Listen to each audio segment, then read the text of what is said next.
Eu estava com a mala na mão, parada em frente à porta do quarto de hóspedes.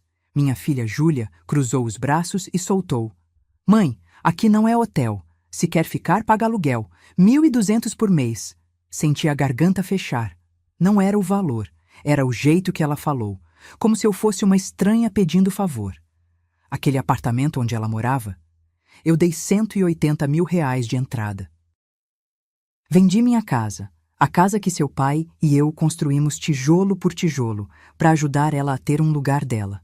E agora, 2 anos depois, eu era tratada como invasora. Engoli seco. Não ia chorar na frente dela. "Tudo bem", eu disse, com a voz mais firme que consegui. "Eu resolvo isso." Peguei minha mala, passei por ela e fui para a cozinha. Júlia ficou parada no corredor, com aquela cara de quem esperava que eu implorasse. Mas eu não ia implorar. Não dessa vez. Sentei na banqueta da cozinha americana, aquela que eu mesma escolhi quando ajudei ela a mobiliar o apartamento. A torneira pingava. Ping, ping, ping. Eu sempre falava para ela consertar, mas ela nunca ligava. Abri a carteira. No fundo, atrás do cartão do SUS e de um cupom vencido da farmácia, tinha um cartão de visita amarelado. Fazia 12 anos que eu não olhava para aquilo. Beatriz Sampaio, diretora executiva, Grupo Almeida Investimentos. Passei o dedo em cima do nome. Meu nome. Mas um nome que minha filha nunca conheceu de verdade. Peguei o celular. Minha mão tremia um pouco. Não de medo, de raiva entalada. Digitei o número. 3 toques. "Alô? Rogério, sou eu, a Beatriz." Do outro lado, silêncio. Depois, aquela voz grave que eu conhecia há 30 anos. "Bea, meu Deus, Beatriz Sampaio. Pensei que você tinha sumido do mapa." "Quase", eu respondi, olhando para o teto para segurar as lágrimas. "Rogério, eu preciso de um favor." "Qualquer coisa, você sabe disso." "Preciso de um lugar para ficar, só por uns dias, até eu me organizar." Ele nem hesitou. "Tenho um flat corporativo vazio. Mando o motorista te buscar amanhã, 9 da manhã, pode ser?" "Pode." Desliguei. Respirei fundo. O cheiro de café velho ainda estava no ar. Júlia sempre deixava a garrafa térmica suja na pia. Levantei, lavei a xícara que ela tinha usado no café da manhã e deixei secar no escorredor. Não sei por que fiz isso. Talvez porque, mesmo machucada, eu ainda era mãe. Ainda cuidava sem pensar. Júlia apareceu na cozinha, mexendo no celular. "Mãe, você vai mesmo embora?" "Vou." "Para onde?" "Para um lugar onde me respeitam." Ela bufou, como se eu tivesse sendo dramática. Não sabia que eu estava sendo literal. Passei a noite naquele sofá da sala, enrolada numa manta fina. Júlia trancou a porta do quarto dela. Ouvi o barulho da chave girando na fechadura. Fiquei olhando para o teto, ouvindo o som dos carros lá fora. Me perguntei quando foi que eu virei tão pequena nos olhos da minha própria filha. Quando foi que ser mãe passou a significar peso. Eu não queria brigar. Eu só queria voltar a ser tratada como gente. Às 6 da manhã, levantei, dobrei a manta, arrumei minha mala, tomei um café rápido, pão com margarina, nada de especial. Júlia ainda dormia. Às 9 em ponto, a campainha tocou. Desci. O porteiro olhou para mim com aquela cara de espanto que eu nunca vou esquecer. "Dona Beatriz, tem uma limusine esperando a senhora." Júlia desceu de pijama, cabelo bagunçado, olhos ainda inchados de sono. Olhou para a limusine preta, para mim, de novo para a limusine. "Mãe, que carro é esse?" O motorista, uniformizado, abriu a porta traseira e disse em voz alta: "Bom dia, doutora Sampaio. O doutor Rogério está aguardando a senhora." Júlia congelou. Quem diabos era a doutora? "Sampaio?" Coloquei minha mala no porta-malas e entrei na limusine. Júlia ficou parada na calçada, boca aberta, ainda segurando o celular na mão. "Mãe, espera. Que história é essa de doutora?" Olhei para ela através do vidro escuro. Por um segundo, quase desci. Quase expliquei tudo ali mesmo. mas alguma coisa dentro de mim disse: não, deixa ela pensar. Depois a gente conversa, filha. O motorista fechou a porta. O carro deslizou pela rua, silencioso como um barco. Júlia ficou para trás, cada vez menor no retrovisor. Encostei a cabeça no banco de couro macio. Meu estômago estava embrulhado, metade alívio, metade culpa. Eu estava fazendo a coisa certa? Ou estava sendo dramática, como ela sempre dizia? O motorista, um senhor de uns 50 anos, olhou pelo retrovisor. A senhora está bem, doutora Sampaio? Estou sim, obrigada. Qual seu nome? Seu Valdir, doutora. Trabalho para o doutor Rogério faz 15 anos. 15 anos. Repeti, meio para mim mesma. Fazia 12 que eu tinha saído da empresa. O tempo passou tão rápido. Valdir sorriu. A senhora é lenda lá no grupo. Tem gente nova que ainda fala da doutora nas reuniões. A doutora Beatriz não aceitaria isso. A doutora Beatriz sempre dizia. Senti um aperto no peito. Não era orgulho, era saudade. Saudade de ser vista, de ser respeitada, de ter um nome que não fosse só mãe. Olhei pela janela. A cidade passava, padaria abrindo, gente esperando o ônibus, motoboy acelerando no sinal amarelo. Vida normal. A vida que eu escolhi viver quando larguei tudo. 25 anos eu fui diretora de recursos humanos do Grupo Almeida Investimentos. Salário: R$45 mil por mês. Coordenava uma equipe de 18 pessoas. Viajava para São Paulo, Rio, às vezes até para o exterior. Larguei tudo aos 53. Meu marido, o Renato, tinha sido diagnosticado com câncer no pâncreas. Estágio 3. Júlia tinha 15 anos e estava se preparando para o vestibular. Eu tinha duas escolhas: contratar alguém para cuidar dele ou estar presente. Escolhi estar presente. Renato morreu 3 anos depois. Júlia entrou na faculdade de administração. Ironia, né? A filha da executiva estudando administração, mas sem saber que a mãe tinha sido uma das mais respeitadas do mercado. Eu nunca contei. Não quis que ela se sentisse pressionada. Não quis que ela achasse que precisava ser como eu. Então fui só a mãe, a viúva, a dona de casa, a mulher comum. Mas agora, sentada naquela limusine, com a bolsa no colo e o celular vibrando com mensagens de Júlia, eu percebi uma coisa. Eu não me escondi para proteger ela. Eu me escondi porque tinha medo. Medo de que, se ela me visse inteira, com carreira, com conquistas, com poder, ela descobrisse que eu também era humana, que eu também tinha falhas, que eu também podia errar. E mães não podem errar, né? Pelo menos é isso que a gente acredita. O celular vibrou de novo. Mensagem de Júlia. Mãe, me liga. Por favor. Não respondi. Não ainda. A limusine parou em frente a um condomínio na Asa Sul, um daqueles prédios modernos, todo de vidro, com portaria 24 horas e segurança na entrada. Valdir desceu, pegou minha mala, o porteiro me cumprimentou com um aceno respeitoso. Doutora Sampaio, o doutor Rogério está aguardando no flat 804. Entrei no elevador. Meu reflexo no espelho. Uma mulher de 65 anos, cabelo grisalho preso num coque, blusa branca simples, calça jeans. Nada de especial. Mas meus olhos estavam diferentes. Estavam acordados. O elevador parou no 8º andar. A porta se abriu. E lá estava Rogério Almeida, CEO do grupo, sorriso largo, braços abertos. Bea, bem-vinda de volta. De volta aonde exatamente? Rogério me abraçou daquele jeito caloroso dele, sem formalidade, como se eu nunca tivesse saído.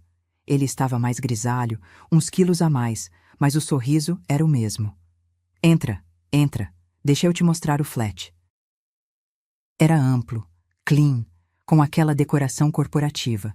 Sofá cinza, mesa de vidro, quadros abstratos na parede.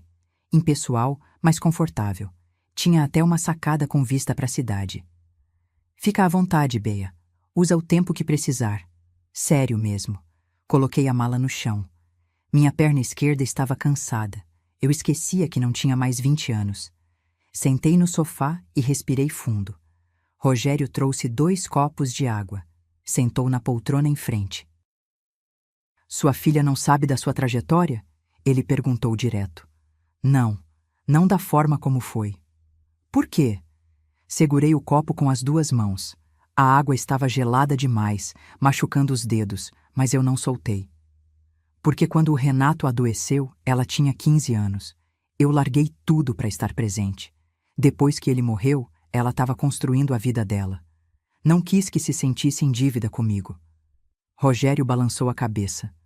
Você sempre foi assim, protegendo todo mundo, menos você. Ele não estava errado.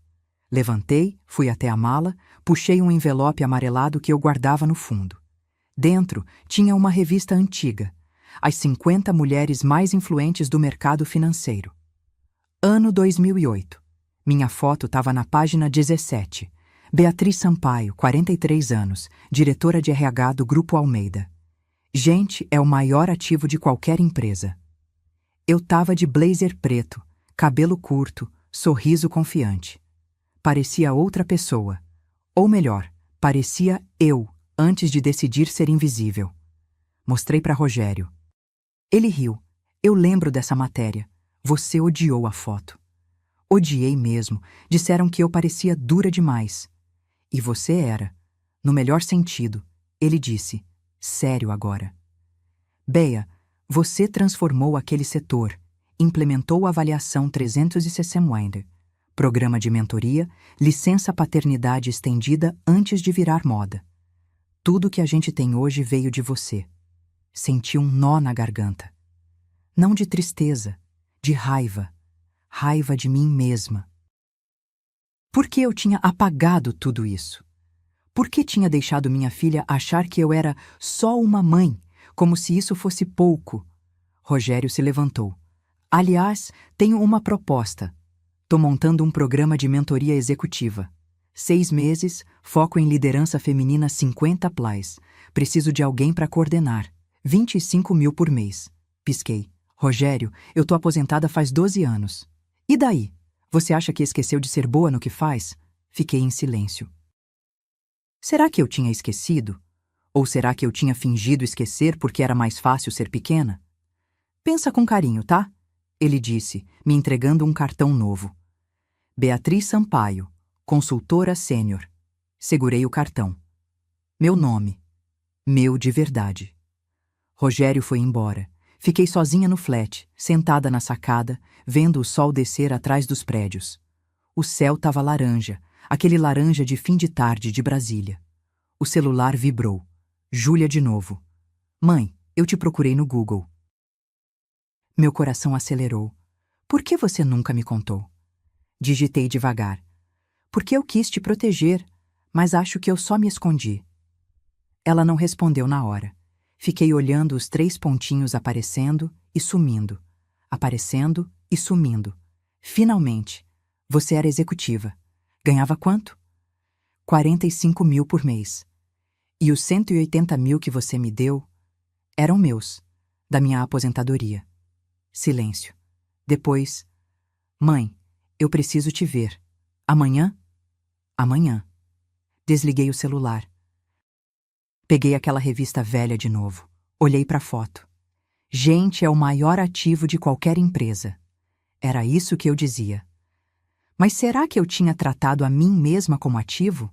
Ou como descarte? Deitei na cama do flat. Lençóis brancos, travesseiro firme.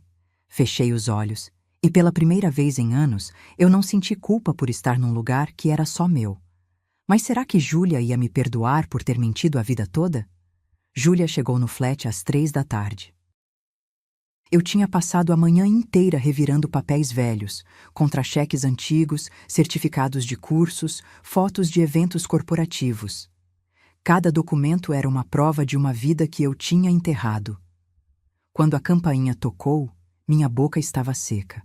Abri a porta. Ela estava de moletom, sem maquiagem, olhos vermelhos. Tinha chorado. Muito. Oi, mãe. Oi, filha. Ficamos paradas ali, sem saber se nos abraçávamos ou não. Foi ela quem deu o primeiro passo. Me abraçou forte, apertado, e começou a chorar no meu ombro. Eu sou uma idiota ingrata. Júlia. Não, mãe, deixa eu falar. Ela se soltou, limpou o rosto com a manga do moletom e entrou. Sentou no sofá, mãos tremendo. Eu sentei do lado dela, mas deixei um espaço. Não queria pressionar. Eu passei a noite inteira lendo sobre você, ela começou. Achei entrevistas, matérias, até um vídeo seu num seminário de 2010. Você falava sobre liderança, sobre valorizar pessoas. E eu te tratei como lixo. Você não me tratou como... Tratei sim, ela gritou, e tampou a boca na mesma hora. Desculpa. Eu só... Mãe, eu não sabia. Eu juro que não sabia quem você era. E agora que sabe, mudou alguma coisa? Ela parou. Olhou para mim com aqueles olhos iguais aos do Renato. Castanhos, fundos, honestos quando queriam ser. Mudou tudo. Porque eu percebi que eu nunca te vi de verdade. Para mim, você sempre foi a mãe, a viúva, a mulher que ficou em casa. Eu achava que você não tinha feito nada da vida. Aquilo doeu, mas era verdade. E verdade dói mais que mentira mal contada. E sabe de onde veio essa ideia? Júlia continuou, voz baixa agora. Do Cássio. Meu estômago embrulhou. O Cássio falava isso? Ele plantava. Devagarinho. Sua mãe vai morar de graça aqui para sempre. Ela tem que contribuir. Você não pode virar babá da sua mãe. Ele falava com aquele jeitinho, sabe? Como se estivesse me protegendo. Ela pegou o celular, abriu o WhatsApp, me mostrou as mensagens. Eu li e cada linha era uma facada. Cássio, amor, sua mãe tá se aproveitando de você. Cássio, cobra logo um aluguel, senão ela não sai nunca. Cássio, você precisa pensar em nós, não nela. Senti raiva subindo pela garganta, mas não falei nada. Ainda não. Júlia, me responde uma coisa. Quem paga as contas desse apartamento? Ela desviou o olhar. Júlia, eu pago tudo. E o Cássio? Silêncio. Ele mora contigo faz quanto tempo? 8 meses. E paga quanto? Ela começou a chorar de novo. Ele disse que estava fazendo frila, que o dinheiro ia entrar. Eu paguei o condomínio sozinha esses últimos 3 meses. R$ 3.400. Meu Deus! Júlia, ele trabalha? Não sei, mãe. Ele sai de casa, volta, fica no computador, joga videogame até tarde, às vezes some o dia todo e não explica onde foi. Respirei fundo. Precisava ter calma. Júlia já estava frágil demais. Filha, você autorizou algum documento com seu nome recentemente? Empréstimo, cartão, alguma coisa? Não. Por quê? Só me responde. Você confia nele? Ela olhou para mim, e naquele olhar eu vi a verdade. Ela não confiava, mas tinha medo de admitir. Eu não sei mais em quem confiar, mãe. Segurei a mão dela. Estava gelada. Então confia em mim. Me deixa te ajudar. Ela assentiu. Peguei meu celular. Liguei para Rogério. Rogério, preciso de um favor. Você ainda tem contato com aquele investigador particular que a gente usava para background check? Tenho. Por quê? Preciso checar alguém. Discretamente. Júlia arregalou os olhos. Mãe, o que você vai fazer? O que eu sempre fiz, filha. Proteger quem eu amo. Desliguei. Olhei para ela. Agora me conta tudo sobre o Cássio. Nome completo, CPF, onde ele morava antes, tudo. E foi aí que eu percebi. Minha filha não tinha se casado com um namorado. Tinha se casado com um parasita. Levei Júlia até a cozinha do flat. Fiz um chá de camomila, daqueles de saquinho mesmo, nada sofisticado. Ela segurou a caneca com as 2 mãos, igual fazia quando era criança, e voltava da escola com frio. Cássio Henrique Tavares, ela disse, voz baixa. 32 anos. CPF eu tenho anotado porque ele pediu uma vez para eu pagar uma compra online para ele. Ele pediu para você pagar? Disse que o cartão dele estava bloqueado. Anotei tudo num caderninho que achei na gaveta. Nome, CPF, endereço antigo. Júlia foi me contando aos poucos, entre um gole e outro de chá. Ele morava num apartamento alugado na Asa Norte. Dizia que era programador freelancer. Conheci ele num app de relacionamento. Faz 1 ano. 1 ano. 8 meses morando junto. Rápido demais. Júlia, você conheceu a família dele? Não. Ele disse que a família é do interior de Goiás, que eles são meio distantes, que ele não gosta de falar sobre isso. Bandeira vermelha número 1. E amigos? Você conheceu amigos dele? Ela pensou. Não. Ele sempre dizia que os amigos eram de internet, de jogos online. Bandeira vermelha número 2. Filha, ele tem alguma coisa registrada no seu nome? Conta conjunta, cartão adicional, alguma coisa? Não, acho que não. Acha ou tem certeza? Ela hesitou. Mãe, ele me pediu para ser avalista de um empréstimo, mas eu não assinei nada. Só dei meu CPF para ele simular no banco. Meu coração disparou. Quando isso? Faz uns 2 meses. E você viu o resultado dessa simulação? Não. Ele disse que não passou. Larguei a caneta. Olhei para ela. Júlia, você tem a senha do seu banco? Tenho. Entra agora. Vai em empréstimos e financiamentos. Olha se tem alguma pendência. Ela pegou o celular com a mão tremendo. Desbloqueou. Entrou no app do banco. Foi clicando, clicando e parou. O rosto dela ficou branco. Mãe, tem um empréstimo consignado de R$35 mil, no meu nome. O chá dela virou na caneca, molhando a mesa. Ela nem percebeu. Foi aprovado há 45 dias, parcelas de R$1.200 por mês. Desconto automático. Senti o estômago embrulhar, mas não podia fraquejar agora. Deixa eu ver. Peguei o celular dela. Li cada linha do contrato. Assinatura digital. Data: 4 de novembro. Avalista: Júlia Sampaio Santos. Mas a assinatura estava errada. O J do nome dela era diferente.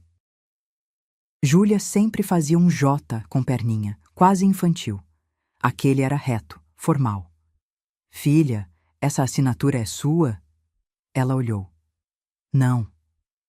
Você assinou algum papel pro Cássio nessa época?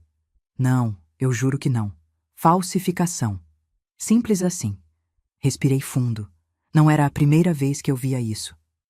Na empresa tinha lidado com casos de fraude interna. Sabia exatamente o que fazer. Júlia, você vai ficar aqui comigo hoje. Não volta para casa. Mas mãe, não é pedido, é ordem.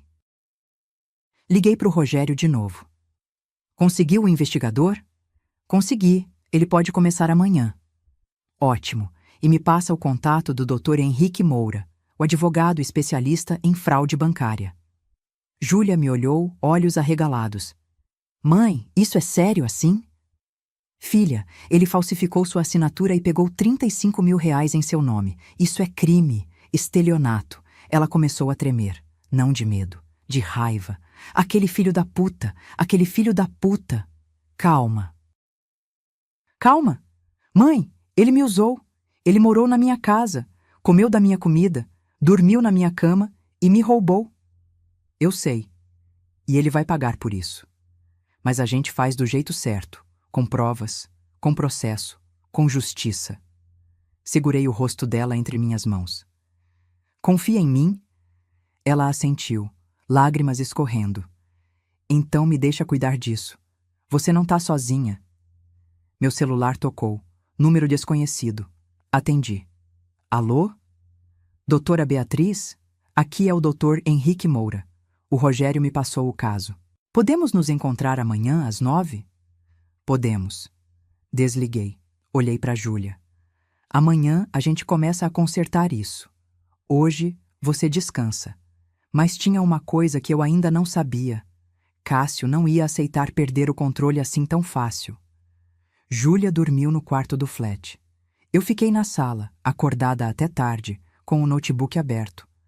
Rogério tinha me mandado o contato do investigador particular, Um tal de Mauro Lins, ex-policial civil, discreto e eficiente.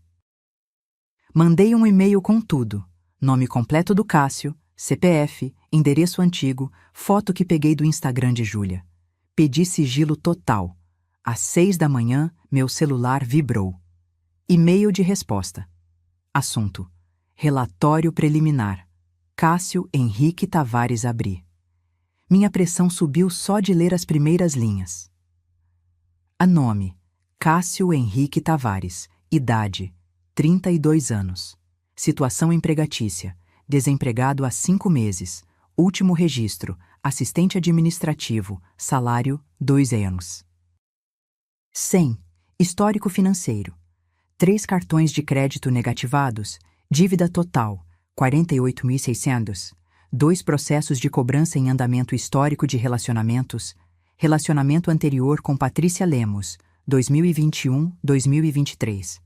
Ela registrou BO por ameaça após término. Relacionamento anterior com Amanda Rocha, 2019-2021. Ela relatou em grupo de apoio online que ele contraiu empréstimos no nome dela sem autorização. Observações: padrão de comportamento parasitário. Alvo preferencial: mulheres com estabilidade financeira, sem histórico de relacionamentos recentes. Fechei o notebook. Minha mão estava apertando o mouse com tanta força que as juntas dos dedos ficaram brancas. Ele tinha feito isso antes, 2 vezes, e Júlia era só mais uma. Levantei, fui até a cozinha, passei um café. O cheiro encheu o flat. Aquele cheiro forte, de café coado na hora, que sempre me acalmava. Mas hoje não acalmou nada. Júlia acordou às 7. Saiu do quarto de olhos inchados, cabelo bagunçado. Bom dia, mãe. Bom dia. Senta aqui. Ela sentou. Empurrei uma xícara de café para ela, sem açúcar, do jeito que ela gostava. Júlia, preciso te mostrar uma coisa. E você precisa estar preparada. Mostrei o relatório. Li cada linha em voz alta. Ela não chorou. Ela ficou imóvel, paralisada, como se o corpo dela tivesse desligado para não sentir. Quando terminei, ela sussurrou: ele já fez isso com outras 2 mulheres. Sim, ele me escolheu, como se eu fosse presa fácil. Não foi culpa sua. Foi sim, ela explodiu. Eu deixei ele entrar na minha vida. Eu acreditei nele. Eu fui burra. Você foi humana. Você quis confiar. Isso não é burrice, Júlia. É coragem. Ela enterrou o rosto nas mãos. Mãe, como eu não vi? Como eu não percebi? Segurei o pulso dela. Senti a pulsação acelerada, quente. Porque ele é bom no que faz. Gente assim sabe exatamente onde pressionar. Sabe como criar necessidade, dependência. Você não foi a primeira. E se a gente não fizer nada, não vai ser a última. Ela levantou o rosto. Os olhos dela tinham mudado. Não era mais dor. Era decisão. O que a gente faz agora? A gente se encontra com o Dr. Henrique às 9. A gente registra a queixa-crime. E a gente tira esse homem da sua vida. Legalmente. Ela assentiu. Às 8h30, estávamos prontas. Júlia de calça jeans e camisa branca, cabelo preso. Eu de blazer cinza. O único que tinha trazido na mala. Parecia roupa de reunião. E era. Reunião de guerra. No caminho, Júlia perguntou: Mãe, e se ele sumir? E se ele pegar o dinheiro e fugir? Ele não vai fugir. Como você sabe? Porque gente assim não foge. Eles acham que são espertos demais para serem pegos. Ele vai tentar negociar, ameaçar, manipular. E é aí que a gente pega ele. O escritório do Dr. Henrique ficava na 905 Sul. Sala ampla, estante cheia de códigos, mesa de madeira pesada. Ele tinha uns 50 anos, gravata azul marinho, aperto de mão firme. Doutora Beatriz, é um prazer revê-la. O prazer é meu, Henrique. Essa é minha filha, Júlia. Ele cumprimentou Júlia com seriedade respeitosa. Sentamos. Então, ele começou abrindo uma pasta. Empréstimo fraudulento, falsificação de assinatura, estelionato. Isso dá de 2 a 5 anos de reclusão. Vamos precisar de laudo grafotécnico para comprovar que a assinatura não é dela. Quanto tempo leva? 1 semana no máximo. E enquanto isso? Enquanto isso, a gente solicita o bloqueio do empréstimo no banco. E pedimos medida protetiva de urgência. Júlia se remexeu na cadeira. Medida protetiva? Para ele não se aproximar de você, nem fisicamente, nem por mensagem. Ela engoliu seco. Dr. Henrique continuou. Mas antes disso, preciso que você me conte tudo, desde o começo. E foi aí que Júlia começou a falar. E quanto mais ela falava, mais eu percebia. Eu tinha falhado como mãe. Não por ser ausente, mas por ter me tornado invisível. A reunião com o Dr. Henrique durou 2 horas. Júlia contou tudo. Cada detalhe, cada mentira, cada promessa quebrada. Ele anotava tudo, metódico, sem julgar. Quando saímos do escritório, o sol estava alto, queimando. Brasília em janeiro é fogo puro. Entramos no carro. Eu tinha alugado um por app e ficamos em silêncio por um tempo. Júlia olhava pela janela, mordendo o lábio. Mãe, eu preciso buscar minhas coisas no apartamento. Não hoje. Mas ele vai mexer nas minhas coisas, vai. Júlia, você não volta lá sozinha. Quando a medida protetiva sair, a gente vai com o oficial de justiça. Até lá, você fica comigo. Ela ia protestar, mas meu celular tocou. Número desconhecido. Alô? Silêncio do outro lado. Depois, uma voz masculina, arrastada. Alô? É a mãe da Júlia? Meu estômago gelou. Eu conhecia aquela voz. Das poucas vezes que Cássio tinha vindo jantar lá em casa, quando ainda morava na minha casa antiga. Quem fala? Cássio. Cadê a Júlia? Ela está bem e não vai falar com você. Ele deu uma risada seca. Olha, dona, Beatriz, né? A senhora tá se metendo em coisa que não é da sua conta. Senti a raiva subindo, quente, apertando meu peito, mas mantive a voz firme. Quando alguém prejudica minha filha, vira conta minha. Prejudicar? Eu amo a Júlia. A senhora que tá colocando minhoca na cabeça dela.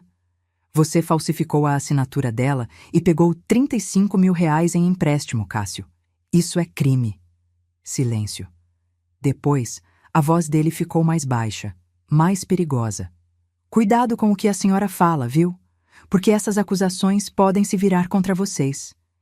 Eu tenho provas de que ela autorizou tudo. Mensagens, áudios. Se vocês quiserem briga, eu dou briga. Ótimo. Meu advogado vai adorar receber essas provas. Desliguei. Júlia estava pálida. Mãe, ele disse que tem provas. Ele não tem nada, filha. É blefe. Gente assim sempre ameaça quando perde o controle. Mas por dentro, meu coração estava acelerado. Não de medo, de uma raiva fria, calculada, que eu não sentia há anos. Voltamos pro flat. Júlia foi pro quarto descansar, ou tentar descansar. Eu liguei pro Dr. Henrique. Henrique, ele acabou de me ligar. Tentou intimidar. Perfeito. Grava tudo a partir de agora. Qualquer ligação, qualquer mensagem. Isso fortalece nosso caso. E a medida protetiva? Dou entrada hoje ainda. Em 48 horas no máximo sai. E o laudo grafotécnico? Já agendei pro perito. Júlia precisa ir até o banco amanhã para colher assinaturas de próprio punho. Comparação direta. Combinado. Desliguei. Sentei no sofá, cabeça pesando. Peguei minha bolsa, procurei o remedinho de pressão que eu tomava todo dia. Enalapril, 10 gramas. Coloquei na boca, tomei com água morna da torneira. Minha mão tremia. Não era o remédio. Era raiva. Raiva de um homem que tinha machucado minha filha. Raiva de mim por não ter percebido antes. O celular vibrou. Mensagem de Cássio no WhatsApp. Ele tinha conseguido meu número. Dona Beatriz, vamos conversar como adultos. Sem advogado, sem drama. Eu devolvo o dinheiro e a gente esquece isso. Respondi. Não há conversa. Há processo. 3 pontinhos. Ele estava digitando. A senhora está cometendo um erro. Eu conheço gente. Sei onde vocês moram. Sei tudo sobre vocês. Tirei print da mensagem. Enviei para o Dr. Henrique. Ele respondeu em segundos. Ameaça direta. Vou incluir no processo. Isso acelera a medida protetiva. Bloqueei o número de Cássio. Respirei fundo. Júlia saiu do quarto. Mãe, ele te mandou mensagem, né? Eu vi a notificação no meu celular. Ele me bloqueou, mas deve ter adicionado você. Já bloqueei ele, e o Dr. Henrique já está usando as ameaças contra ele. Ela sentou do meu lado. Encostou a cabeça no meu ombro, como fazia quando era pequena e tinha pesadelo. Mãe, eu tô com medo. Eu sei, filha, mas medo não é covardia. É sinal de que você tá viva. E a gente vai atravessar isso juntas. Ela segurou minha mão. A mão dela estava gelada, mesmo com o calor de Brasília. Fiquei ali, olhando para a parede, sentindo o peso da cabeça dela no meu ombro. E pensei, quantas mulheres passavam por isso sozinhas? Quantas não tinham para onde ir? Quantas engoliam o medo porque não tinham rede de apoio?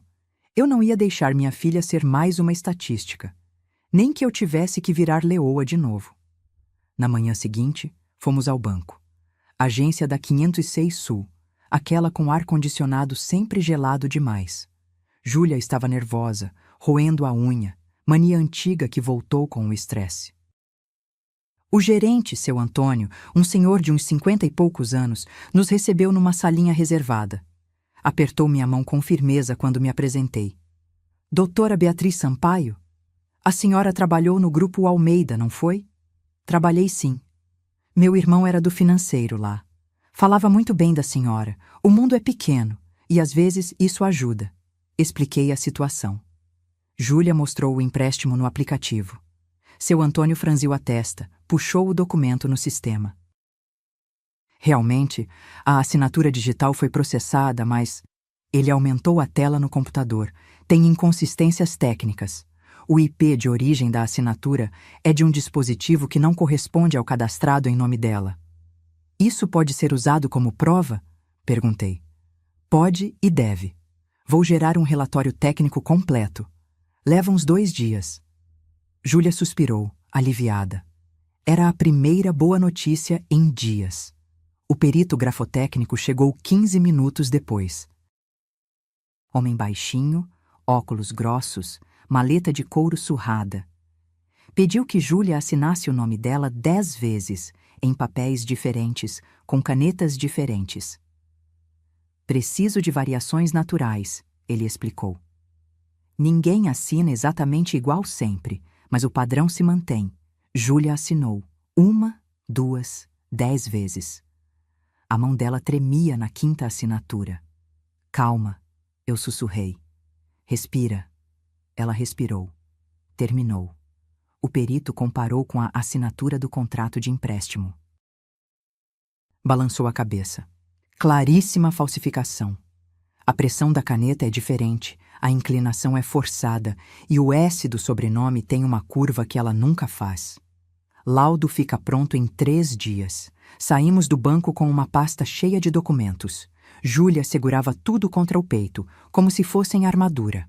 No caminho de volta, paramos num restaurante por quilo. Comida simples, self-service, arroz, feijão, carne acebolada. Júlia pegou pouco. O estômago ainda estava embrulhado. Você precisa comer, filha. Eu sei, mas não desce. Forcei ela a comer pelo menos um pouco de arroz com ovo. Ela comeu devagar, mastigando como se cada garfada pesasse. Mãe, quando isso vai acabar? Logo. A medida protetiva sai hoje ou amanhã. O laudo em 3 dias. Depois é só questão de processo. E se ele não aceitar? Ele não tem escolha. A lei não pergunta se ele aceita. Ela empurrou o prato. Eu ainda não acredito que ele fez isso comigo. Eu achava que ele gostava de mim. Talvez ele gostasse do jeito dele, mas gostar não dá direito de destruir. Voltamos pro flat às 2 da tarde. Júlia deitou no sofá, exausta. Eu liguei a TV no mudo, só para ter algum movimento na sala. O celular do Dr. Henrique tocou às 4. Doutora Beatriz, A medida protetiva foi deferida. Cássio não pode se aproximar de Júlia num raio de 200 metros. Nem ligação, nem mensagem, nem rede social. Violação disso dá prisão. Quando ele é notificado? Amanhã de manhã. Oficial vai até o apartamento. Desliguei e respirei. Primeira vitória. Contei para Júlia. Ela fechou os olhos, lágrimas escorrendo para o lado. Obrigada, mãe. Não precisa agradecer. Eu sou sua mãe. É para isso que eu existo. A noite caiu. Pedi comida japonesa. Aqueles combinados simples de salmão e Filadélfia. Júlia comeu um pouco mais dessa vez. Estávamos assistindo uma série boba quando o celular dela vibrou. Ela olhou e congelou. Mãe, o que foi? Ela me mostrou a tela. Mensagem de um número desconhecido. Júlia, sou eu. Troquei de chip. A gente precisa conversar. Eu te amo. Por favor, não faz isso comigo. Eu posso mudar. Senti minha mandíbula travar. Bloqueia. Agora. Mas mãe... Júlia, bloqueia. Ela bloqueou. Mas a gente sabia. Ele ia tentar de novo, e de novo, até ser obrigado a parar. Enviei print da mensagem para o Dr. Henrique. Ele respondeu. Violação da medida antes mesmo de ser notificado. Péssimo para ele. Ótimo para nós. Júlia foi para o quarto. Eu fiquei na sala, luz apagada, olhando pela janela. A cidade piscava lá embaixo. Tantas janelas acesas, tantas histórias, tantas mulheres, talvez, passando pela mesma coisa. E eu pensei, amanhã, quando o oficial bater na porta dele, Cássio vai descobrir que mexeu com a mãe errada. O oficial de justiça tocou a campainha do apartamento às 9h15 da manhã. Eu, Júlia e o Dr. Henrique estávamos do lado de fora, no corredor. Meu coração batia forte, mas mantive a postura ereta, ombros para trás. Júlia estava segurando minha mão com força. A mão dela suava. A porta se abriu. Cássio apareceu de bermuda e camiseta regata, cabelo bagunçado, olheiras fundas. Quando viu a gente, a cara dele mudou. Da surpresa para a raiva em meio segundo. Que porra é essa? O oficial, um homem alto de uniforme azul marinho, estendeu o papel. Cássio Henrique Tavares? Sou eu. E daí? Estou aqui para notificá-lo de uma medida protetiva de urgência em favor de Júlia Sampaio Santos. O senhor está proibido de se aproximar dela num raio de 200 metros, de contatá-la por qualquer meio. Telefone, mensagem, redes sociais, sob pena de prisão. Cássio leu o papel. A veia do pescoço dele saltou. Isso é uma palhaçada! Júlia, você vai deixar sua mãe fazer isso? A gente pode resolver isso. Júlia deu um passo à frente. A voz dela saiu trêmula, mas firme. Você falsificou minha assinatura, pegou 35 mil reais no meu nome, mentiu sobre tudo. Eu não menti, você autorizou. Você disse que eu podia usar seu CPF para simular, não para contrair empréstimo de verdade. Você está inventando isso! Ele gritou, apontando o dedo para ela. Sua mãe está colocando essas ideias na sua cabeça. Dr. Henrique deu um passo à frente, voz calma, mas cortante. Senhor. Cássio, qualquer contato com minha cliente a partir de agora configura descumprimento de ordem judicial. Sugiro que o senhor se contenha. Cássio me olhou, e naquele olhar vi tudo. Ódio, desprezo, medo disfarçado de arrogância. A senhora acha que é quem, vindo aqui com advogado, com oficial? Eu conheço gente, viu? Gente que pode fazer a vida de vocês um inferno. Dei um passo à frente. Olhei direto nos olhos dele, sem piscar. Eu não tenho medo de você, Cássio. E minha filha também não tem mais. Ele deu uma risada seca, nervosa. Ah, é? E o que vocês vão fazer? Me prender? Por causa de um empréstimo que ela autorizou? Dr. Henrique abriu a pasta e tirou um documento. Laudo grafotécnico preliminar. A assinatura no contrato não é dela. Falsificação comprovada. Isso é estelionato, artigo 171 do Código Penal. Pena de 1 a 5 anos. O rosto de Cássio mudou. O sangue sumiu da cara dele. Vocês não podem provar nada. Podemos e já provamos, doutor. Henrique continuou. Além disso, temos o relatório de IP do banco. A assinatura digital foi feita de um dispositivo cadastrado em seu nome, não no dela. Cássio ficou em silêncio. A boca dele abriu e fechou, sem som. O oficial deu um passo. Senhor Cássio, o senhor tem 48 horas para desocupar este imóvel. A proprietária, Júlia Sampaio Santos, requer a reintegração de posse. Eu moro aqui, ele berrou. O senhor mora aqui sem contrato, sem pagamento de aluguel e sem autorização formal.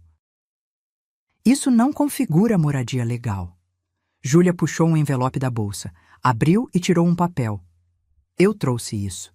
É um e-mail que você mandou há 6 meses dizendo que ia ficar só mais um pouco até se organizar. Você mesmo admite que era temporário. Cássio arrancou o papel da mão dela. Sua vadia, você está fazendo isso comigo depois de tudo que eu fiz por você? O oficial colocou a mão no braço dele. Cuidado com as palavras, senhor. Eu senti Júlia tremer ao meu lado. Segurei firme a mão dela. Respirei fundo e falei, voz baixa, mas clara. Você não fez nada por ela. Você usou ela, mentiu para ela, roubou dela. E agora vai pagar por isso. Cássio me encarou. Por um segundo, achei que ele ia partir para cima, mas ele viu o oficial, viu o Dr. Henrique e recuou. Vocês vão se arrepender. Ele cuspiu as palavras. Eu vou processar vocês por difamação, por calúnia, por... Fique à vontade, Dr. Henrique disse, guardando os papéis. Meu escritório vai adorar responder. O oficial estendeu outro documento. Intimação para audiência no fórum. 2 semanas. Não comparecer é confissão tácita. Cássio pegou o papel, amassou na mão. A gente saiu. No elevador, Júlia soltou minha mão e começou a tremer. Não era medo. Era alívio misturado com raiva, com dor, com libertação. Quando chegamos no térreo, ela parou, encostou na parede e chorou. Chorou alto, sem segurar. Abracei ela. Apertei forte. Acabou, filha. Acabou. Mas no fundo eu sabia.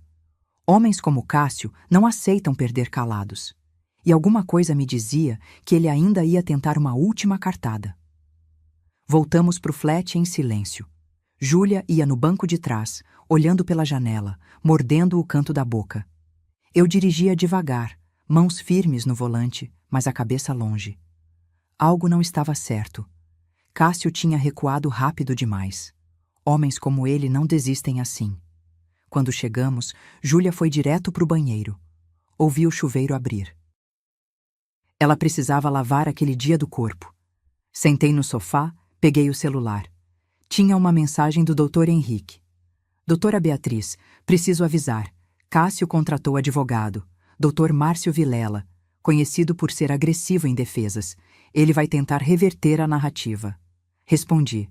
Deixa ele tentar, a gente tem provas. Mas senti um aperto no peito. Conhecia o nome, Márcio Vilela. Advogado criminalista caro, especialista em criar versões alternativas, em plantar dúvidas. Se Cássio tinha conseguido pagar esse cara, tinha dinheiro escondido. Ou alguém estava bancando ele. O celular tocou. Número desconhecido. Atendi. Alô? Doutora Beatriz? Aqui é Patrícia Lemos. Levei um segundo para processar. O nome estava no relatório do investigador. Patrícia? A ex-namorada do Cássio? Isso. Eu soube que ele está aprontando de novo. Com sua filha, né? Como você soube? Tenho amigas em comum com a Júlia. Vi no Instagram que ela apagou todas as fotos com ele. Imaginei. Minha cabeça começou a trabalhar rápido. Patrícia, você denunciou ele na época?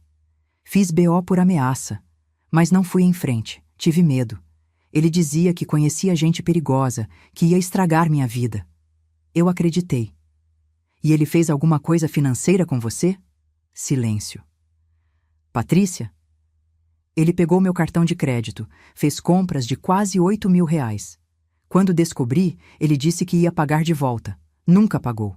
Engoli porque achei que era mais fácil deixar para lá do que brigar. Você tem provas? Tenho. Faturas, mensagens dele prometendo devolver. Guardei tudo. Meu coração acelerou. Patrícia, você toparia testemunhar num processo contra ele? Ela hesitou. Eu tenho medo dele. Eu entendo, mas se a gente não fizer nada, ele vai continuar fazendo isso com outras mulheres. Quantas mais vão sofrer? Respiração do outro lado, longa. Depois. Tá, eu testemunho, mas só se tiver proteção legal. Você vai ter, pode confiar em mim. Passei o contato dela pro doutor. Henrique, ele respondeu rápido. Excelente. Isso estabelece padrão criminoso. Vai pesar muito contra ele. Júlia saiu do banheiro de roupão, cabelo molhado. Mãe, quem ligou? Patrícia, a ex-namorada do Cássio. Ela vai testemunhar contra ele. Júlia sentou, olhos arregalados. Ela passou pela mesma coisa? Pior. Ele a ameaçou. Roubou 8.000 reais. Ela engoliu com medo. Meu Deus. Filha, você não foi a primeira. E se a gente não parar ele, não vai ser a última. Ela pegou minha mão. Eu quero que ele pague, mãe. Por mim, por ela, por todas. Naquela noite, sentei no notebook e escrevi tudo. Cronologia completa. Como Cássio entrou na vida de Júlia. As mentiras, o empréstimo, as ameaças. Cada ponto documentado, cada prova anexada. Às 11 da noite, o celular de Júlia vibrou. Ela olhou e ficou pálida. Mãe! O que foi? Ela me mostrou. Mensagem de Instagram, conta fake, sem foto. Você vai se arrepender de ter ferrado comigo. Eu sei onde sua mãe mora. Sei onde você tá. Vocês não vão ter paz. Tirei print. Enviei pro Dr. Henrique e pra Polícia Civil. Júlia estava tremendo. Ele sabe onde a gente tá? Não sabe. É intimidação. Ele tá desesperado. Mas tranquei todas as portas. Fechei as janelas. Liguei pro síndico do prédio e avisei. Ninguém sobe sem autorização. Ninguém. Júlia dormiu comigo naquela noite. Na mesma cama, como quando ela era pequena e tinha medo de tempestade. Fiquei acordada até tarde, olhando pro teto, ouvindo a respiração dela. E pensei. Eu passei 25 anos construindo carreiras, liderando equipes, resolvendo crises corporativas. Mas nada, absolutamente nada, tinha me preparado para isso. Para proteger minha filha de um homem que se escondia atrás de charme e mentiras. Mas eu ia proteger. Nem que fosse a última coisa que eu fizesse. Porque mãe não desiste. Mãe luta. 2 semanas passaram devagar. Júlia voltou a trabalhar. Ela era analista financeira num banco, ironia do destino. Eu aceitei a proposta de Rogério e comecei o programa de mentoria. 25.000 por mês. Dignidade de volta, mas a audiência no fórum estava marcada para aquela quinta-feira, 9 da manhã. Na noite anterior, Júlia não conseguiu dormir. Eu ouvi ela andando pela sala às 3 da madrugada. Levantei, fiz chá de melissa. Vem cá, senta comigo. Ela sentou, enrolada num cobertor, olhos fundos. Mãe, e se o juiz não acreditar na gente? Ele vai acreditar. A gente tem laudo, tem testemunha, tem provas técnicas. Mas e se o advogado dele inventar alguma coisa? E se ele disser que eu menti? Segurei o rosto dela entre minhas mãos. Júlia, olha para mim. A verdade não muda. Mentira precisa de memória perfeita. Verdade só precisa ser contada. Ela assentiu, mas o medo ainda estava lá, atrás dos olhos. No dia seguinte, acordamos cedo. Vesti meu blazer cinza, o mesmo da reunião com o doutor Henrique. Júlia colocou uma blusa branca de manga comprida e calça social preta. Parecíamos executivas. Parecíamos prontas. Mas no carro, Júlia vomitou. Parei no acostamento. Ela desceu, dobrou o corpo e vomitou tudo, nervoso puro. Desculpa, mãe. Não pede desculpa. Respira. Dei água para ela, papel toalha. Esperei ela se recompor. Quer voltar? A gente pode remarcar. Não. Eu preciso fazer isso. Preciso olhar na cara dele e falar a verdade. Chegamos no fórum às 8h40. Doutor. Henrique já estava lá, pasta debaixo do braço, gravata azul escura. Prontas? Prontas, eu respondi. Entramos na sala de audiências. Espaço pequeno, mesa para o juiz, cadeiras para os advogados, banco para os envolvidos. Cheiro de papel velho e ar-condicionado sujo. Cássio já estava lá, de camisa social branca, calça jeans escura, cabelo penteado para trás. Parecia outra pessoa, parecia confiável, nojento como ele era bom em fingir. Ao lado dele, Dr. Márcio Vilela. Terno cinza caro, abotoaduras de ouro, postura arrogante. Cássio olhou para Júlia. Ela desviou o olhar. Eu não desviei. Encarei ele até que ele abaixasse os olhos primeiro. O juiz entrou. Doutor Gustavo Linhares, 50 e poucos anos, rosto sério, óculos de leitura pendurados no pescoço. Bom dia. Vamos começar. Doutor Henrique, a palavra é sua. Doutor Henrique se levantou. Excelência, trata-se de caso de estelionato mediante falsificação de assinatura. Minha cliente, Júlia Sampaio Santos, teve sua assinatura forjada em contrato de empréstimo consignado no valor de R$ 35 mil. Trago laudo grafotécnico, relatório técnico do banco e depoimento de testemunha que comprova padrão criminoso do réu. Ele apresentou tudo, documento por documento.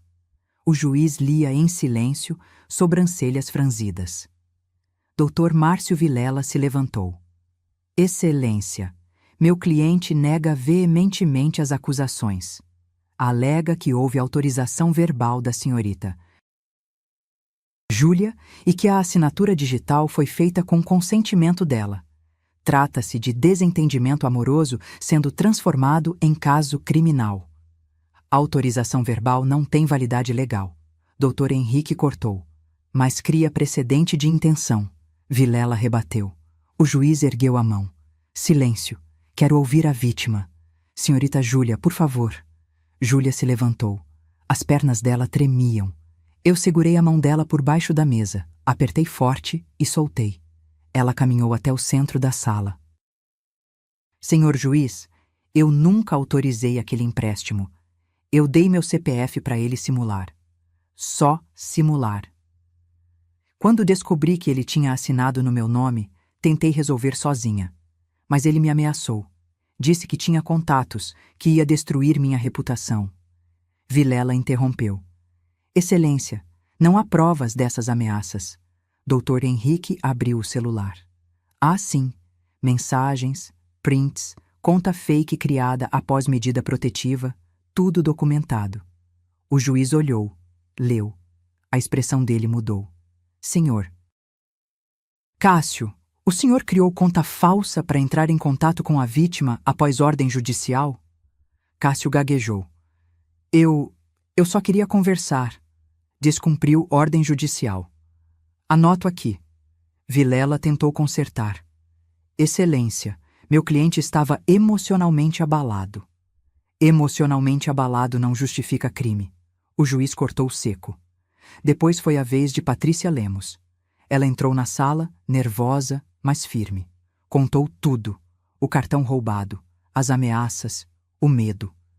Ele dizia que conhecia gente perigosa, que ia acabar com minha vida. Eu acreditei. Cássio tentou falar. Isso é mentira! Ela está inventando! Silêncio! O juiz bateu o martelo. Senhor Cássio, mais uma palavra fora de hora e eu o retiro da sala. No final, o juiz se levantou. Vou analisar as provas e dar sentença em 5 dias úteis. Audiência encerrada. Saímos. Júlia segurou meu braço, pernas bambas. Do lado de fora, Cássio passou por nós. Parou. Olhou para Júlia. Você destruiu minha vida. Júlia ergueu o queixo. Você destruiu a sua. E foi a primeira vez que eu senti. Minha filha tinha voltado. 5 dias pareceram 5 meses. Júlia ia trabalhar, voltava, comia pouco, dormia menos. Eu tentava distrair ela. Cozinhava os pratos que ela gostava quando criança, botava filme na TV, sugeria passeio no parque. Mas a cabeça dela estava longe, presa na espera. Na segunda-feira seguinte, Dr. Henrique ligou às 10 da manhã. Doutora Beatriz, a sentença saiu. Meu coração disparou. E? Condenação. 2 anos e 4 meses em regime semiaberto. Indenização de R$ 50 mil por danos morais. E o empréstimo foi anulado pelo banco. Sentei na cadeira. As pernas falharam. Meu Deus! Ele ainda pode recorrer, mas dificilmente vai conseguir reverter. As provas são irrefutáveis. Desliguei. Júlia estava na cozinha fazendo café. Olhou para mim. Foi o Dr. Henrique? Foi. E? Você ganhou, filha? Ele foi condenado. Ela largou a xícara na pia. A xícara caiu, quebrou. Ela não ligou. Veio até mim, me abraçou e chorou. Chorou tanto que o ombro da minha blusa ficou encharcado. Acabou, mãe? Acabou mesmo? Acabou. Ela se afastou, enxugou o rosto com as costas da mão.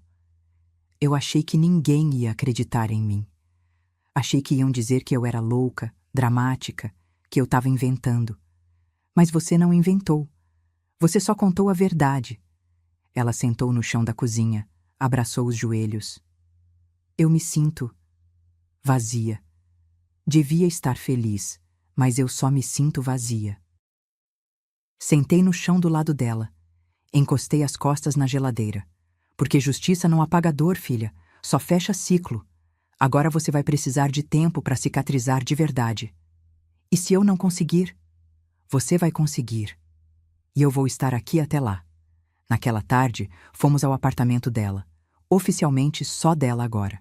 Cássio tinha retirado as coisas dele 3 dias antes, sob supervisão de oficial. Quando entramos, o lugar estava diferente. Vazio em alguns cantos. O videogame tinha sumido. A cadeira gamer também. O guarda-roupa estava pela metade, mas o apartamento respirava de novo, como se tivesse tirado um peso invisível das paredes. Júlia andou pelos cômodos devagar, tocando as coisas, reconhecendo o espaço. Mãe, você quer morar aqui de novo? Parei. Como assim? Morar comigo, de verdade. Não de favor, não pagando aluguel, como mãe, como família. Senti a garganta apertar. Júlia, eu fui horrível com você, mãe.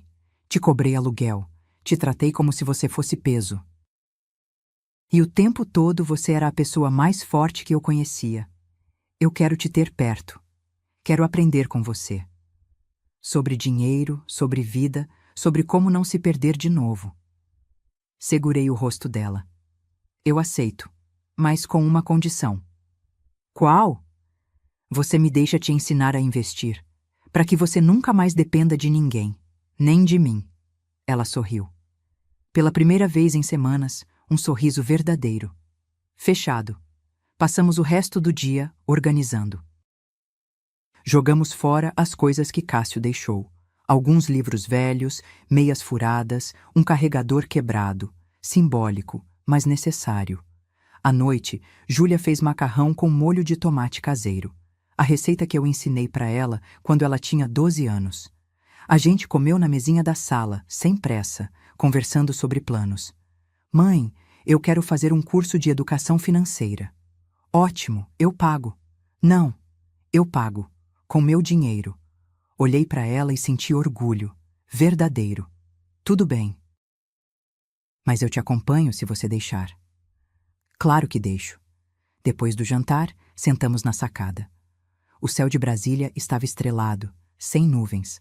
Aquele céu limpo que só a seca traz. Mãe, obrigada. Pelo quê? Por não ter desistido de mim. Por não ter me deixado afundar sozinha. Filha, mãe nunca desiste.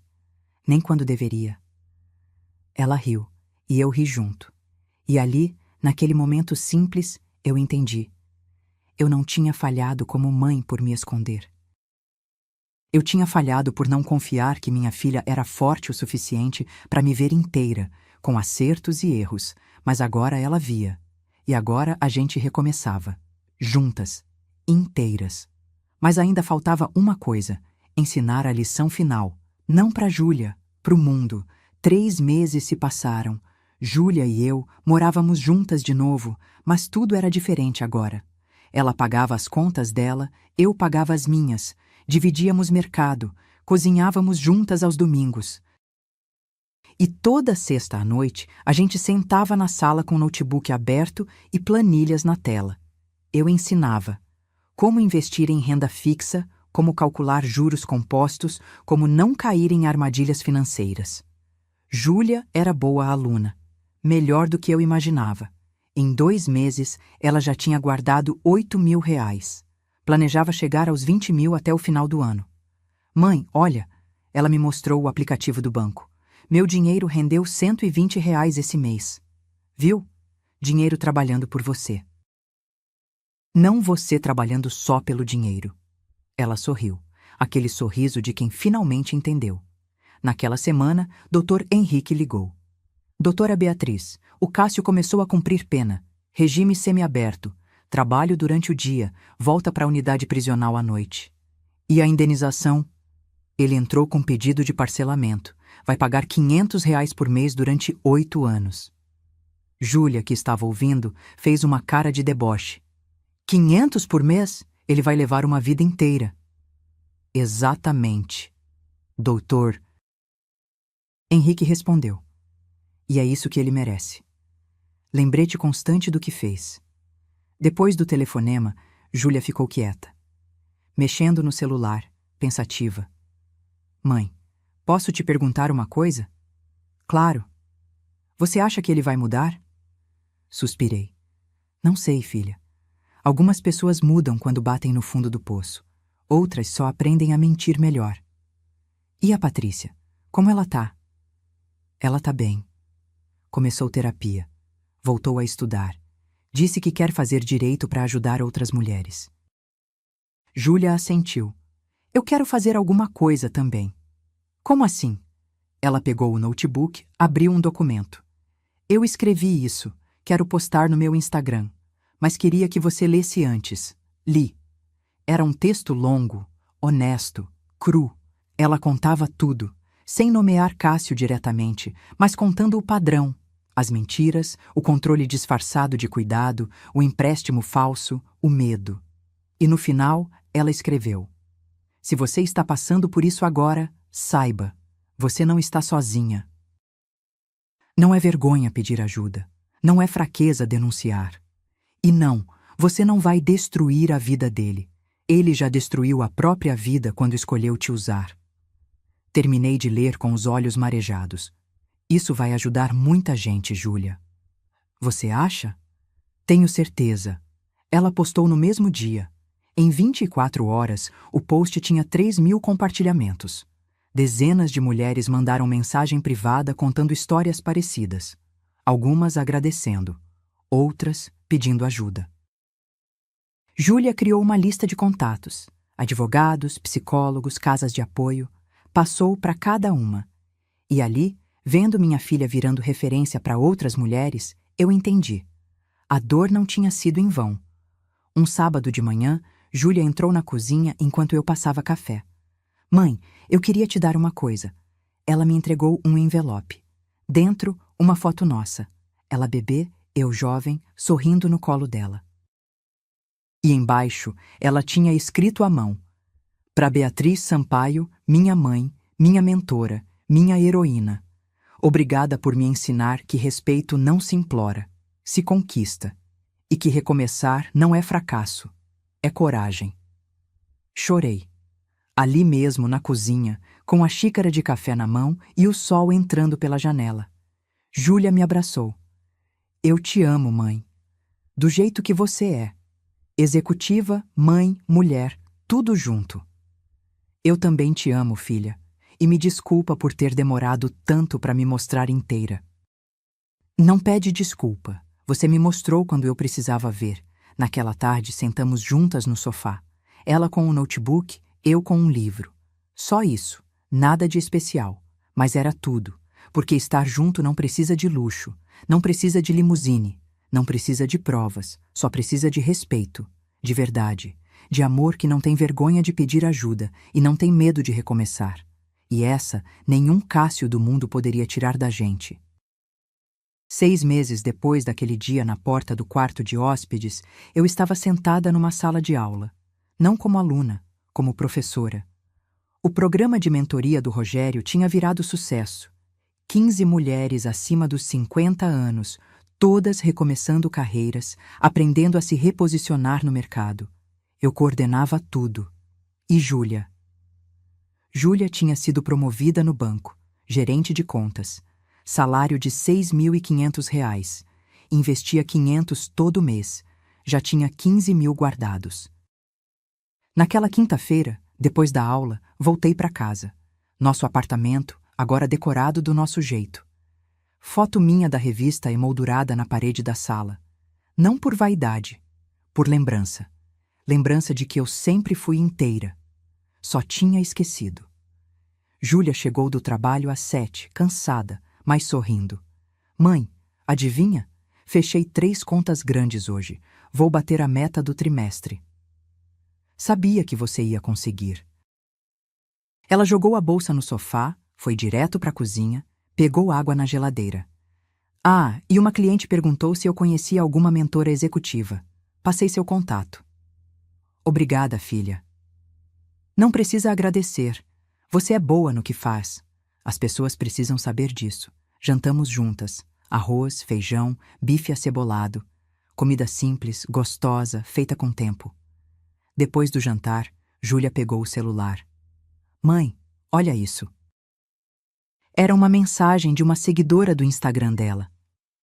Júlia, obrigada por ter compartilhado sua história. Eu estava num relacionamento igual. Li seu post, tomei coragem, denunciei. Hoje estou livre. Obrigada por me salvar. Júlia tinha lágrimas nos olhos. Sabe quantas mensagens assim eu recebo por semana? Umas 20. 20 mulheres, mãe. Você virou referência, filha. Isso não é pouca coisa. Não sou eu sozinha, é a gente. Você me ensinou a não ter vergonha de pedir ajuda. Eu só tô passando isso pra frente. Naquela noite, fiquei na sacada, olhando a cidade. Brasília à noite é bonita do jeito dela. Luzes espalhadas, céu grande, silêncio que a gente aprende a gostar. Pensei em tudo. No dia em que Júlia me cobrou aluguel. Na limusine, no flat, no processo, nas noites de choro, nas vitórias pequenas, nas grandes, e percebi, aquele dia horrível tinha sido um presente disfarçado, porque me obrigou a parar de me esconder. Me obrigou a lembrar quem eu era antes de ser só mãe. Me obrigou a ensinar minha filha que mulher não é metade. É inteira, com carreira, com dor, com força, com medo, com tudo. Júlia apareceu na sacada, cobertor nos ombros. Mãe, você tá bem? Tô ótima. Pensando no quê? Em você, em mim, em como a gente chegou até aqui. Ela encostou a cabeça no meu ombro. Foi difícil, né? Foi. Mas valeu a pena. Mãe, posso te perguntar uma coisa? Sempre. Você se arrepende de ter largado a carreira naquela época? Para cuidar do papai e para ficar comigo? Pensei. Respirei fundo. Não me arrependo de ter cuidado dele, nem de ter ficado com você, mas me arrependo de ter me apagado no processo. De ter achado que ser mãe significava deixar de ser eu. E agora?